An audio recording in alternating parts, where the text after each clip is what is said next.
on laisse traîner ça, ces micro-lésions elles se transforment en lésions, finir même sur une rupture complète du tendon. Notre protocole de réhabilitation, il va être super simple. Salut, je m'appelle Yann, je suis éducateur sportif spécialisé en réhabilitation et réathlétisation et cofondateur d'Akela.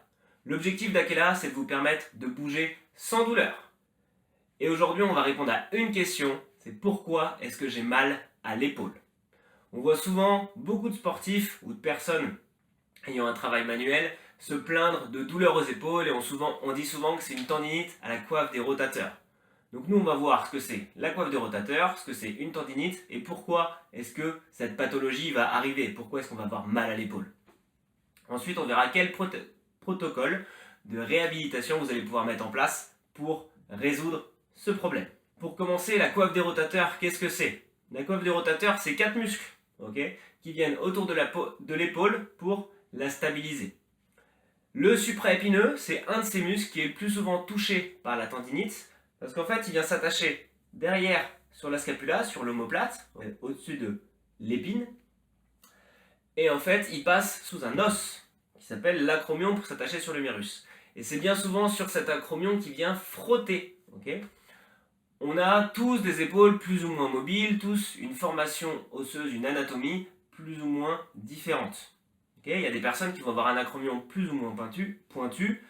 Et en fait, quand on a un manque de mobilité, quand on a un acromion un peu plus pointu que les autres, dès qu'on va lever le bras vers au-dessus de la tête, le muscle il va venir frotter, le tendon il va venir frotter sur cet os. Et c'est ce qui va créer des micro-lésions sur le tendon.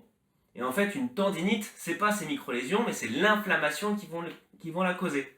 Une tendinite, c'est pas forcément un problème, parce que la tendinite, c'est un signe d'inflammation, et une inflammation, c'est un processus de guérison.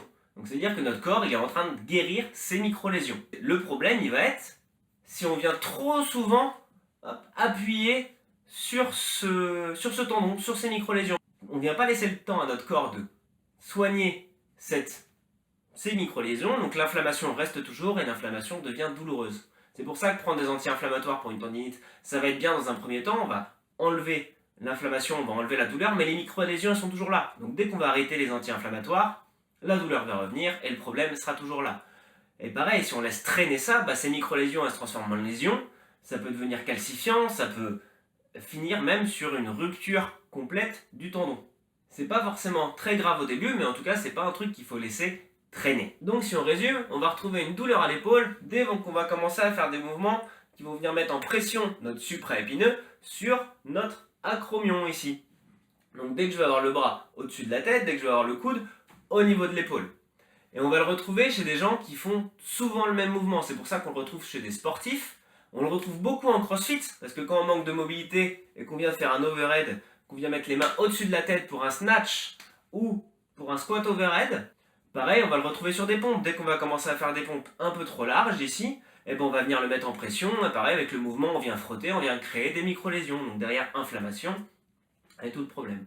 Ou alors quand on est sur un bureau qui est un peu trop élevé et qu'on passe notre journée avec le coude quasiment au niveau de l'épaule, et en fait, dès qu'on vient bouger la souris, on va mettre en pression notre muscle et il appuie sur l'acromion. Tout ça, ça va nous créer une inflammation. Le gros problème, il va être lié à deux choses. Le premier, c'est le manque de mobilité qui va venir mettre en pression notre muscle sur des mouvements lésionnels. Ça ne veut pas dire qu'il y a des mauvais mouvements, ça veut juste dire qu'il y a des mouvements que votre corps n'est pas encore prêt à faire avec un gros volume. Et là, on arrive sur le deuxième problème, c'est le volume qu'on va impliquer à notre corps.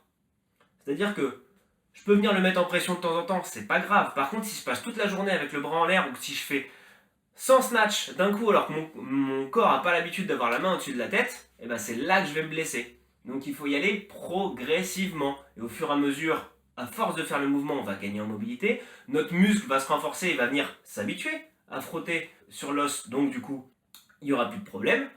Et tout ça, ça va venir se mettre progressivement en place. C'est pour ça qu'il faut être progressif. Donc si vous souffrez d'une tendinite qui revient régulièrement, parce que dès qu'on va la soigner, si on n'a pas changé notre mobilité, si on n'a pas adapté notre entraînement, dès qu'on va recommencer à bouger ou dès qu'on va se remettre avec l'épaule en l'air, dès qu'on va remettre en pression notre muscle, les lésions elles vont revenir, notre muscle il ne se sera pas habitué, donc toujours pareil, on va se reblesser.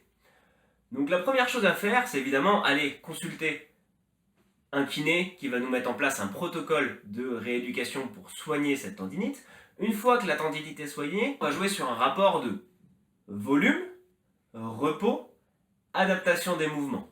Si j'ai une tendinite et que par exemple je fais tout le temps mes pompes comme ça, ok, les coudes au niveau des épaules, et bah dans un premier temps je vais adapter le mouvement, je vais venir à 45 degrés ou alors en pompe triceps, d'accord?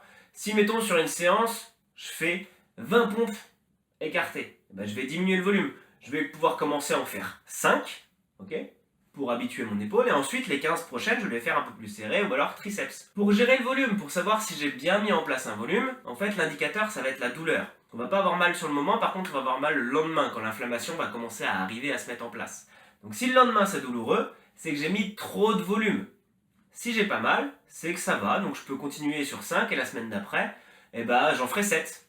Et la semaine suivante, je passerai à 10. Et au fur et à mesure, mon muscle va se renforcer. Si la douleur réapparaît, c'est que j'en ai mis trop, donc je redescends. Et si la douleur a disparu, au fur et à mesure, mon muscle va se renforcer, va s'habituer à travailler comme ça, et j'aurai tout gagné. En parallèle de ça, il faudra travailler votre mobilité. Pour ça, je vous invite à regarder les petites routines sur l'épaule qu'on a pu faire. Elles vous aideront pour en fait permettre à l'épaule de limiter ce frottement qui va créer justement les lésions.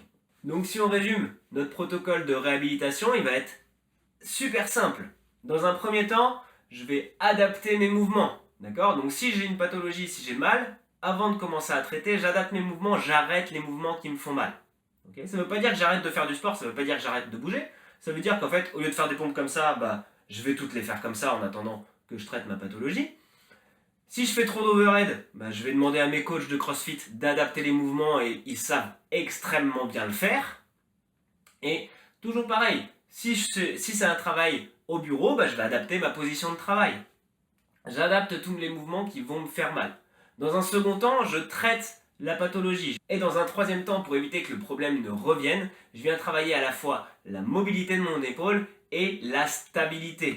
On n'en a pas encore parlé, mais la stabilité de l'épaule, c'est la force des muscles de la coiffe des rotateurs qui sont capables de fonctionner pour éviter que mon épaule bouge. Parce que pareil, si j'ai le bras en l'air et qu'en fait je tremble et que mon épaule n'est pas stable, toujours pareil, je rajoute un frottement. Donc c'est pas bon. J'espère que cette vidéo vous a éclairé sur les tendinites de l'épaule, sur ce que vous pouvez mettre en place pour éviter qu'elles ne reviennent. Surtout comprendre comment adapter vos mouvements à vous, à votre épaule, à votre anatomie. Si jamais ça vous a plu, n'hésitez pas. On like, on s'abonne, on laisse un commentaire. Si vous avez des questions, mettez-les nous en commentaire, on va essayer d'y répondre. Et s'il faut, on fera une vidéo supplémentaire pour expliquer tout ça. Si vous avez toujours des problèmes d'épaule, n'hésitez pas à regarder. On a les routines d'épaule qui peuvent vous aider. On a fait aussi des exercices spécifiques sur la tendinite de l'épaule. Ça ne remplace pas évidemment une consultation chez le médecin, mais ça peut vous aider au quotidien. En attendant, je vous remercie beaucoup d'avoir regardé ces vidéos et je vous dis à la prochaine. Salut!